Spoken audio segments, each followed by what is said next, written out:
इस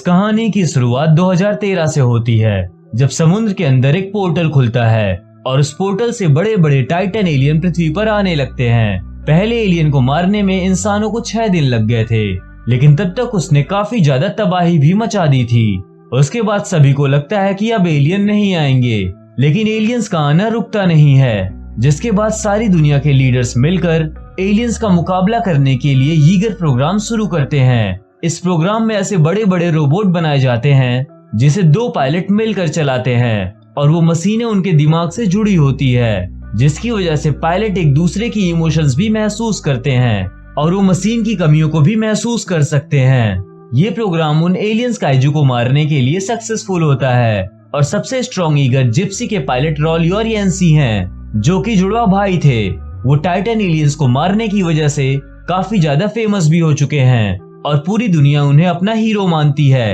अब इंसान ईगर की मदद से आने वाले टाइटन एलियंस को 7 सालों तक आसानी से मारते जा रहे थे, लेकिन तभी अचानक से एक रात उन्हें लेवल 3 के काइजू का पता चलता है, जो कि उस पोर्टल से आ रहा है। अब ये बात उन सभी के लिए एक प्रॉब्लम थी, क्योंकि इससे पहले ईगर रोबोट ने सिर्फ लेवल 1 और लेवल 2 के काइजू को ही मारा है, लेकिन रॉली और एनसी काफी ज्यादा कॉन्फिडेंट थे और वो अपने जिप्सी रोबोट को एक्टिवेट करके समुद्र में जाते हैं। इस प्रोग्राम का इंचार्ज मार्शल स्टैकर था, जो रॉली और एनसी को काइजू के करीब जाने के लिए मना करता है और कहता है कि उसके बाहर आने का वेट करो। लेकिन वो दोनों एक बोट की तरफ काइजू को आते हुए देखते हैं और वो उस बोट को बचाते हुए दूसरी तरफ रख देते हैं और काइजू को पंच करते हुए उसे गिरा देते हैं। अब मार्शल को गुस्सा आता है, लेकिन वो काइजू को मरा देखकर कुछ नहीं बोलता। लेकिन तभी उस काइजू के जिंदा होने का सिग्नल मिलता है। वो उन ट्विंस को वहां से निकलने के लिए बोलता है, लेकिन ट्विंस के कुछ एक्शन लेने से पहले ही वो काइजू उठकर अपने हॉर्न जिप्सी के अंदर घुसा देता है, जिसकी वजह से उसका हाथ टूट जाता है। क्योंकि ट्विंस भी इस रोबोट से मेंटली जुड़े थे, इसलिए हाथ टूटने का दर्द उन दोनों को भी होता है। अब अगले ही पल वो काइजू जिप्सी का आर्म निकालकर उसका सर खींचता है और जिप्सी से येंसी को बाहर निकालता है और रॉली के सामने ही उसके भाई को मार देता है। रॉली को काफी ज्यादा गुस्सा आता है, लेकिन रॉली अपने आप को कंट्रोल करते हुए उस काइजू पर एक पावरफुल ब्लास्ट शूट करता है, जिसकी वजह से काइजू मारा जाता है। अब रॉली बहुत ही मुश्किल से जिप्सी रोबोट को किनारे पर लाता है और वहां गिर जाता है। ये सब हुए 5 साल बीत चुके थे। अगले सीन में कहानी 5 साल बाद शिफ्ट होती है और पिछले 5 सालों में लेवल 3 और लेवल 4 कैटेगरी के काइजू ने यहाँ पर अटैक किया था, जिनसे ईगर्स भी मुकाबला नहीं कर पाए और इंसानों को काफी ज्यादा नुकसान उठाना पड़ा, जिसकी वजह से गवर्नमेंट मार्शल से कहती है कि अगर हमें बचना है तो समुद्र के आसपास दीवारें बनाकर ईगर प्रोग्राम को बंद कर दिया जाए। इसलिए अब ये प्रोग्राम सिर्फ दीवार बनने तक ही चलेगा, ताकि काइजू दीवार पर ध्यान ना दे और ईगर से लड़ने में ही बिजी रहे। मार्शल को ये सुनकर बिल्कुल सही नहीं लगता और वो अपने बचे हुए ईगर्स को लेकर हांगकांग आता है, जहाँ पर वो रॉली को ढूंढना शुरू करता है। लेकिन रॉली अपने भाई येंसी की मौत के बाद से ईगर प्रोग्राम को छोड़कर दीवार बनाने के काम में लग गया था। तभी उसे मार्शल मिलने आता है और उसे वो दोबारा ईगर प्रोग्राम में शामिल होने को कहता है, लेकिन वो उसे मना करता है। तो मार्शल उसे बोलता है कि वो अपनी सारी जिंदगी सिर्फ दीवार बनाने में ही खत्म कर देगा, लेकिन किसी दिन एक काइजू आसानी से उन दीवारों को तोड़ देगा। ये सुनकर रॉली उसके साथ चल पड़ता है। अगले सीन में हम देखते हैं कि एक काइजू पोर्टल से आ चुका है, जो दीवारों को तबाह करके शहर में घुस रहा था। तभी वहाँ पर एक ईगर रोबोट आता है, जिसके पायलट एक बाप बेटे थे, जिनका नाम हर्क और चक था। वो काइजू को अपने स्किल से मारकर गिरा देते हैं। उसके बाद वो अपने बेस पहुँचते हैं, जहाँ पर मार्शल के साथ रॉली भी आया हुआ था। रॉली वहाँ पर Cherno Alpha, Chinese Typhoon, Striker Eureka नाम के रोबोट और उनके पायलट से मिलता है। साथ ही मार्शल उसे अपनी एडॉप्टेड बेटी मोरी से मिलवाता है, जो कि जिप्सी को रिपेयर करने के प्रोग्राम की इंचार्ज है। उसके बाद वो रॉली को ले जाकर उसे जिप्सी रोबोट दिखाती है। फिर रॉली मार्शल से प्लान पूछता है। तब मार्शल बताता है कि वो एक ईगर पर न्यूक्लियर वेपन लगाकर उसे पोर्टल में भेजना चाहता है और उसके साथ मौजूद बाकी ईगर उसकी हिफाजत करेंगे। फिर रॉली उसे बताता है कि वो ये पहले करके देख चुके हैं जिस पर मार्शल बताता है कि उनके पास अब पहले से बेहतर प्लान है। वो सबको टीम में मौजूद 2 साइंटिस्ट न्यूटन और हरमन के पास लेकर जाता है, जिसमें हरमन अपनी टेक्नोलॉजी यूज करते हुए बताता है कि आने वाले दिनों में काइजू के हमले बढ़ते जाएंगे, जिसकी वजह से पूरी पृथ्वी भी तबाह हो सकती है। न्यूटन उनको बताता है कि वो काइजू के प्लान के बारे में और भी जानने के लिए उसके पास मौजूद एक काइजू के ब्रेन को अपने ब्रेन से कनेक्ट करेगा। वहाँ पर मौजूद लोग उसको ऐसा करने से मना करते हैं। वहाँ से निकलकर जब वो बाहर जाते हैं तो चक, जो कि ईगर प्रोग्राम के नाकाम होने की वजह वहाँ के नाकाम पायलट्स को समझता है, वो रॉली को ताने देता है, लेकिन रॉली उसकी बातों पर ज्यादा ध्यान नहीं देता। अगले सीन में हम रॉली को फाइट करते हुए देखते हैं, जहाँ पर उसके साथ अलग अलग पायलट लड़कर उसके लिए को पायलट ढूंढ रहे थे। वहाँ पर कोई भी पायलट रॉली के सामने नहीं जीत पा रहा था, क्योंकि अभी भी रॉली के अंदर इतनी काबिलियत थी। फिर भी मोरी को कहीं न कहीं रॉली वीक लगता है। फिर रॉली मोरी को फाइट के लिए चैलेंज करता है और अब वो दोनों फाइट करना शुरू करते हैं, लेकिन मोरी रॉली को बहुत ही आसानी से गिरा देती है। फिर रॉली मार्शल से कहता है कि मोरी मेरी को पायलट बनेगी, लेकिन मार्शल रॉली को लड़ाई में नहीं भेजना चाहता, इसलिए वो उसे इनकार कर देता है। इस पर मोरी भी सैड होती है, क्योंकि वो भी पायलट बनना चाहती थी, लेकिन मार्शल उसको खतरे में नहीं डालना चाहता है और वो वहाँ से चला जाता है। वहीं पर मार्शल के नाक से खून निकलता है। फिर हमें पता चलता है कि मार्शल को कोई बीमारी है।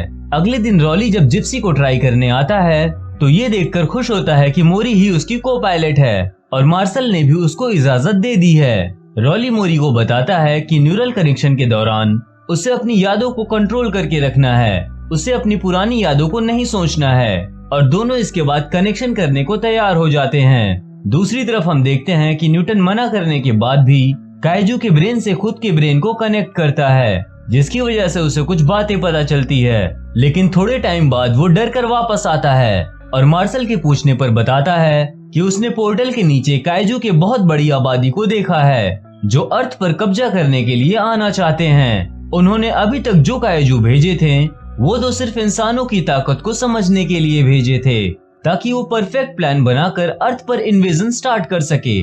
मार्शल दोबारा उसे कनेक्शन करने को कहता है ताकि वो लोग उसकी कमजोरी का पता लगा सके, लेकिन न्यूटन बताता है कि उसके पास काइजू का दिमाग काफी पुराना है, इसलिए वो दोबारा कनेक्ट नहीं कर पाएगा। इसके बाद वो ब्लैक मार्केट में काइजू के बॉडी पार्ट्स बेचने वाले एक इंसान जिसका नाम हैनिबल है उसका एड्रेस देता है और उसे उसके पास जाने को कहता है, और वो खुद जिप्सी में रॉली और मोरी का कनेक्शन देखने के लिए जाता है। जिप्सी के अंदर रॉली खुद ही येंसी की मौत को याद करके पुरानी यादों में फंस जाता है, जिसे मोरी भी महसूस करती है और वो भी अपनी पुरानी यादों में चली जाती है, जहां वो देखती है कि वो बचपन में टोक्यो में है, जहां पर काइजू ने हमला करके हर तरफ तबाही मचा दी है। वहां पर उसके पेरेंट्स भी मर चुके हैं। उसके बाद वो काइजू मोरी की तरफ ही बढ़ रहा है, जिससे बचते हुए वो एक जगह पर छिप जाती है। उसकी याद में रॉली भी था। वो उसे यादों से बाहर आने को कहता है, लेकिन मोरी डरी हुई थी, इसलिए वो काइजू से बचने के लिए हाथ आगे करती है,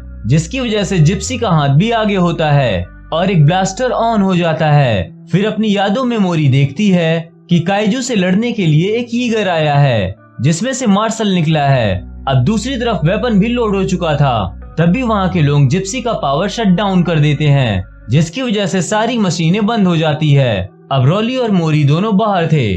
वहाँ पर चक आकर मोरी से बदतमीजी करता है, जिस पर रॉली उसे पंच करता है। मार्शल वहाँ आकर उन दोनों को रोककर रॉली और मोरी को अपने साथ लेकर जाता है और उनसे कहता है कि मोरी तुम्हारी को पायलट नहीं बन सकती है, जिस पर रॉली बोलता है कि कनेक्शन में जो गड़बड़ हुई थी वो उसकी वजह से हुई थी, लेकिन मार्शल रिस्क नहीं लेना चाहता है और वो उन्हें मना करता है। तभी उन्हें सिग्नल मिलता है कि 2 काइजू उस पोर्टल से बाहर निकले हैं, जिन्हें वो ओताची और लेदरबैक का कोड नेम देते हैं, और वो उनसे मुकाबला करने का प्लान बनाते हैं कि अल्फा और टाइफून लड़ने जाएंगे और स्ट्राइकर हेल्प करने के लिए पीछे खड़ा रहेगा और जिप्सी अभी यहीं रहेगा, क्योंकि इसके दोनों पायलट नहीं हैं। अगले सीन में हम देखते हैं कि टाइफून, स्ट्राइकर और अल्फा समुद्र में उतरते हैं। अब अल्फा टाइफून के साथ आगे बढ़ता है और ओताची काइजू टाइफून पर अटैक करता है और उन दोनों के बीच में लड़ाई शुरू होती है। यहाँ पर टाइफून हार रहा है। इसे देखकर अल्फा उसकी मदद करने जाता है, लेकिन उस पर लेदरबैग अटैक करता है और उसे भी तबाह करना शुरू करता है। दूसरी तरफ ओताची टाइफून को पूरी तरह से तबाह करके उनके पायलट्स को भी मार देता है अब लेदर बैग अल्फा पर एक लिक्विड फेंकता है, जिसकी वजह से अल्फा की बॉडी पिघलने लगती है, जो देखकर स्ट्राइकर रोबोट भी आगे बढ़ने लगता है। मार्शल उसे रुकने को कहता है, लेकिन वो नहीं रुकता। इस तरफ लेदर बैग ने अल्फा को पूरी तरह से तबाह कर दिया था और वो अपने अंदर से एक ईएमपी वेव लॉन्च करता है, जिसकी वजह से आसपास मौजूद सभी मशीनें काम करना बंद कर देती है। स्ट्राइकर रोबोट और मार्शल के बेस में भी इलेक्ट्रिसिटी बंद हो चुकी थी। अब रॉली मार्शल को याद दिलाता है कि जिप्सी पर न्यूक्लियर रिएक्टर लगा हुआ है, जिसकी वजह से उस पर ईएमपी वेव्स का असर नहीं होगा, इसलिए अब जिप्सी ही उनकी आखिरी उम्मीद है। अब मार्शल भी रॉली और मोरी को जिप्सी कंट्रोल करने का ऑर्डर देता है। दूसरी तरफ हम देखते हैं कि न्यूटन हैनिबल से मिलता है और वो उसे अपने प्लान के बारे में बताता है कि वो अपने ब्रेन को काइजू के ब्रेन से कनेक्ट करेगा। तो हैनिबल उसकी आंख देखने के बाद गुस्सा होता है और उसे अपने साथ अंदर लेकर जाता है, जहां उन्हें 2 काइजू के साथ आने का पता चलता है। अब हैनिबल उसे बताता है कि ये सब उसकी वजह से हो रहा है, क्योंकि ब्रेन का कनेक्शन सिर्फ एक तरफ से नहीं होता है बल्कि दूसरी तरफ से भी होता है, यानी काइजू का भी उससे कनेक्शन हुआ था। और ये बताकर हैनिबल उसे गुस्से से वहां से निकाल देता है, जिसके बाद न्यूटन रिफ्यूजी कैंप में सबके साथ चला जाता है।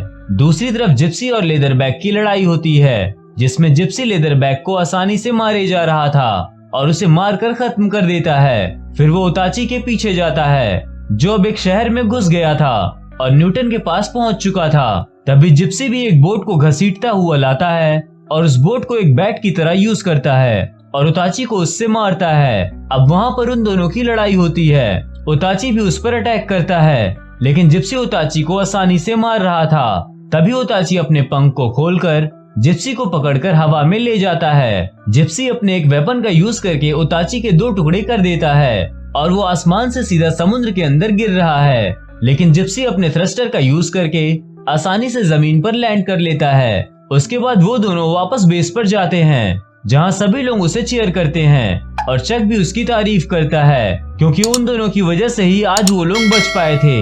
दूसरी तरफ हम देखते हैं कि न्यूटन हैनिबल के साथ वहां जाता है जहां उताची गिरा था। तभी उसे पता चलता है कि उताची फीमेल काइजू थी और वो प्रेग्नेंट थी। तभी अचानक से उताची का बच्चा निकलकर हैनिबल को खा लेता है और बीमार होने की वजह से खुद भी मर जाता है। न्यूटन हैनिबल का सू उठा लेता है। दूसरी तरफ मार्शल अपने बेस में 2 काइजू को पोर्टल के आसपास पोर्टल को प्रोटेक्ट करते हुए देखते हैं। इससे उन्हें भी पता चल जाता है कि न्यूटन के कनेक्शन करने की वजह से काइजू भी कनेक्ट हुए थे, जिसकी वजह से उन्हें इंसानों के प्लान का पता चल गया था और इसी वजह से उन्होंने पोर्टल पर भी सेफ्टी बढ़ा दी है। ये जानकर मार्शल की टेंशन और बढ़ती है, लेकिन फिर भी वो अपना प्लान नहीं बदलता है और वो प्लान को उसी दिन एग्जीक्यूट करने का डिसीजन लेता है। पर उसके पास प्लान को पूरा करने के लिए जिप्सी और स्ट्राइकर ही बचे थे। मार्शल खुद स्ट्राइकर रोबोट में चक के साथ न्यूक्लियर बॉम्ब लेकर पोर्टल की तरफ जाता है और दूसरी तरफ न्यूटन और हरमन नए काइजू के ब्रेन से कनेक्शन करना शुरू करते हैं और वो वहाँ का कुछ विजन देखते हैं। इधर मार्शल पोर्टल में बॉम्ब गिराने ही वाला था, तभी न्यूटन और हरमन उन्हें ऐसा करने से मना करते हैं और बताते हैं कि इस तरफ से दूसरी तरफ सिर्फ काइजू का डीएनए रखने वाले ही जा पाएंगे और अगर उन्होंने बॉम्ब फेंका तो बॉम्ब इसी तरफ फट जाएगा। तभी उस पोर्टल से लेवल 5 का काइजू निकलता है, जिसके सामने स्ट्राइकर लड़ने के लिए तैयार था, लेकिन तभी स्ट्राइकर पर एक और काइजू अटैक करता है और दूसरी तरफ जिप्सी पर भी अटैक होता है, जिसमें जिप्सी का हाथ टूट जाता है। अब जिप्सी भी उसको काफी अच्छी टक्कर देता है और उन दोनों में खतरनाक फाइट होती है, जिसमें जिप्सी उसे हराकर मार देता है। दूसरी तरफ लेवल 5 वाला काइजू स्ट्राइकर को जख्मी करके जिप्सी की तरफ तेजी से आ रहा था और जिप्सी उसकी तेजी का यूज करके एक ब्लेड की मदद से उसे 2 हिस्सों में काट देता है। अब जिप्सी स्ट्राइकर की मदद करने के लिए आगे बढ़ता है, लेकिन मार्शल उन्हें रोक देता है और अपना प्लान बताता है कि स्ट्राइकर रोबोट काइजू से फाइट करेगा और जिप्सी को पोर्टल के अंदर जाना होगा।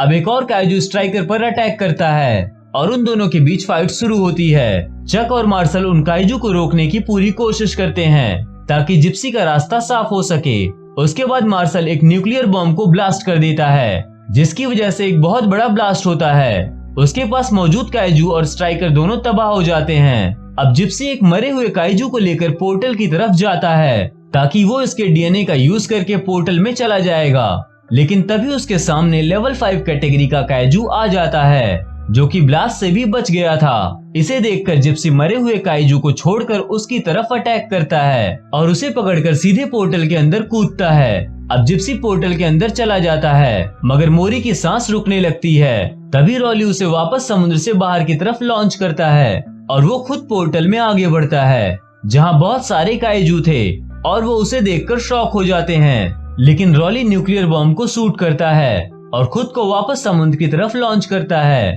तभी वहाँ पर एक ब्लास्ट होता है और वहाँ पर बहुत सारे काइजू मारे जाते हैं और इसी के साथ साथ वो पोर्टल भी तबाह होता है, जो देखकर बेस में हर कोई खुश हो रहा था। दूसरी तरफ हम देखते हैं कि हैनिबल काइजू को फाड़ता हुआ निकलता है। मतलब कहानी अभी पूरी खत्म नहीं हुई है और इसी के साथ इस मूवी का पहला पार्ट खत्म होता है। दोस्तों, मैंने इसका दूसरा पार्ट भी अपलोड कर दिया है, आप लोग उसे भी जरूर चेक करना। और अगर आप लोगों को ये वीडियो पसंद आई है तो इसे लाइक करना। आप लोगों में से बहुत सारे लोग हैं जो मेरी वीडियोस तो देखते हो लेकिन आपने मेरे चैनल को सब्सक्राइब नहीं किया है, तो प्लीज मेरे चैनल को सब्सक्राइब जरूर करना।